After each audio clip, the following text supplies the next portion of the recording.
আলাইকুম। বর্তমানে বাংলাদেশে তত্ত্বাবধায়ক সরকার যে গঠিত হয়েছে, তো এ নিয়ে বাংলাদেশের অন্যান্য যে দলগুলো আছে, ছোটো এবং বড় দলগুলা, তারা চাইতেছে যে অর্থাৎ 3 থেকে 6 মাসের ভিতরে পুনরায় একটি নির্বাচন দেওয়ার জন্য।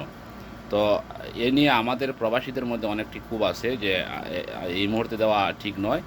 কমসে কম দেশটা সংস্কার করতে গেলে 2-2.5 বছর সময়ের দরকার। তো আমার এক প্রবাসী ভাই এই বিষয়ে 2-4 কথা বলবেন, আপনারা শুনুন ওনার মতামত কী। সাথে থাকুন। ধন্যবাদ সকলকে। ভাইজান, আপনি এই বিষয়ে একটু আলাপ করেন যে ভাই কিতা কইতাম ভাই, এই বিএনপি লোক এরা আসলে অধৈর্য ভাই।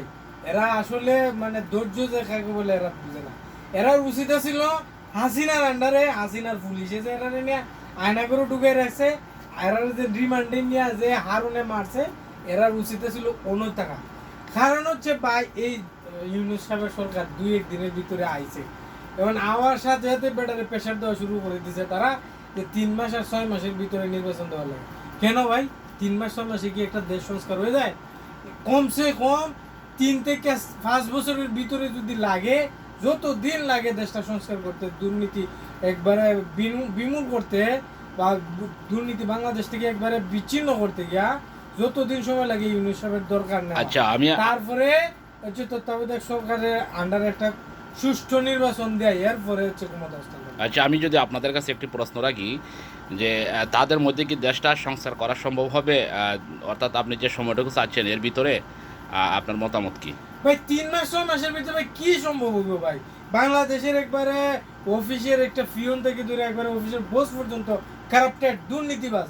এর কারণে কোনো দেশের মানুষের এক্সট্রা কোনো কিছু সেবা চাইতে গেলে ঘুষ সুদ এরপরে যা আছে সব কিছু দিতে হয়, এরপরে হচ্ছে সেবা নিতে হয়। ভাই এখন মনে করেন একটা দেশের যা আছে 16 আনা যদি দুর্নীতিগ্রস্ত থাকে, এটা সরাইতে গেলেও তো নতুন একজন লোক এখানে বসাইতে গেলেও তো একটা সময়ের দরকার, মিনিমাম সময়ের দরকার। মিনিমাম সময় তো দিতে এরা 15 বছর হচ্ছে হাসিনার আন্ডারে ভাই জুলুম নির্যাতন এবং এই দুর্নীতি সহ্য করছে। আর এখন হচ্ছে কিছুদিন অল্প কিছুদিন হচ্ছে ইউনূস সাহেবের আন্ডারে এরা কি সহ্য করতে পারে না, ধৈর্য ধরতে পারে না?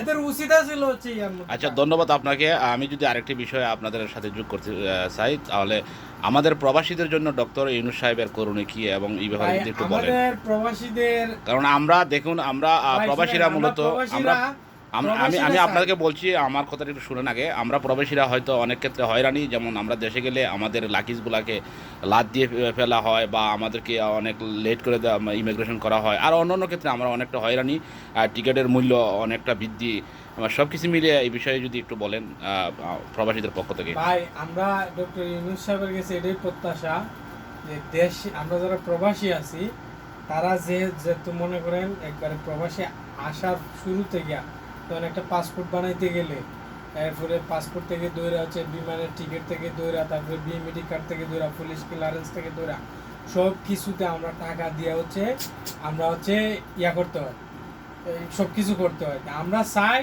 যে সব কিছুর একটা সিন্ডিকেট আছে, এই সিন্ডিকেটটা উনি ভেঙে দেয়।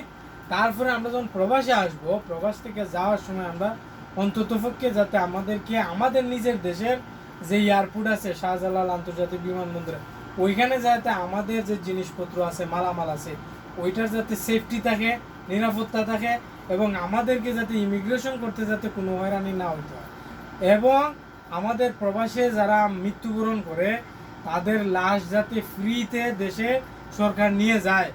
এবং আমরা যারা হচ্ছে অনেক প্রবাসী আছে বা এই দেশে আসার পরে অনেক কাজ করার 20 বছর 15 বছর 10 বছর পরে কাজ করতে অক্ষম হয়ে যায়, দেশে যাওয়ার পরে যাতে তার একটা কর্মসংস্থানের ব্যবস্থা করে, এইটাই আমরা চাই।